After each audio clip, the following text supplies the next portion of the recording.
oftentimes if the risk is too large for me to take this one and use the my stop behind this, Mm-hmm. I'll split my position, right? Like Same. I'll That's what cut I it in do. half, you know? Yeah, that's good, man. That's good. Dude, I'm telling you, trading has been a lot less stressful with lower leverage. Mm-hmm. Yeah. It's What are you using now for leverage? Today I've been on 50x. It Yeah, was that's primarily what I use. Yeah. yeah, Well, today I've been on 50x, and yesterday I took a trade on like some weird 38x. I was just mm-hmm. effing around. Yeah. I just Yeah. wanted to I just knew I wasn't getting the greediest entry on like a long. And Mm-hmm. so I was like, I don't want to, let me just do $100 38x, Right.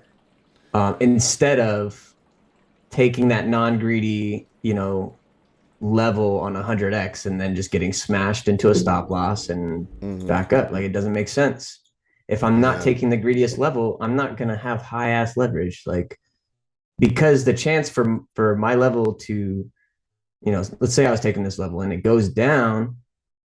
If I was 100x, I probably wouldn't stop that right there. But if I'm on 25x, I could have set my stop below the low. Mm-hmm.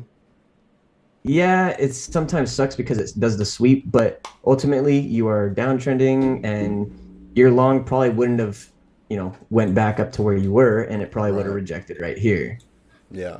So I've been preaching that for yeah, so long, dude. I've seen so lower many leverage has people. been so helpful. Yeah, man. 25 to 50x. That's all you need in crypto. I mean, if you got $100 to That's trade with and it. that's it, I mean, okay, I guess like No, you're you can doing. make it work with $100. Yeah, Like on like 50x, you don't have to worry about getting stopped out all instantly. the Like time. Yeah.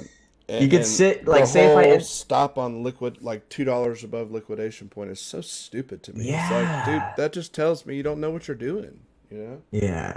And it messes other people up when they hear it too, because then they start to, put that in their trading style and whatnot. But Yep. let's say I entered here.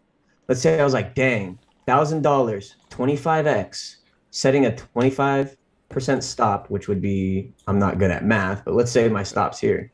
Mm-hmm. Fuck, I'm in losses right here. But ultimately, I know that we should be reversing. Right. Dude, this turned out to be a freaking killer trade. If I was 100x right here and I got stopped, I'd be scared to re-enter this level Right. right here. Even after it does a sweep, like I don't know Yeah. if you had enough time to get a re-entry on that. So Mm-hmm. just having a lower leverage and trusting the higher time frame movements can really help you build your account.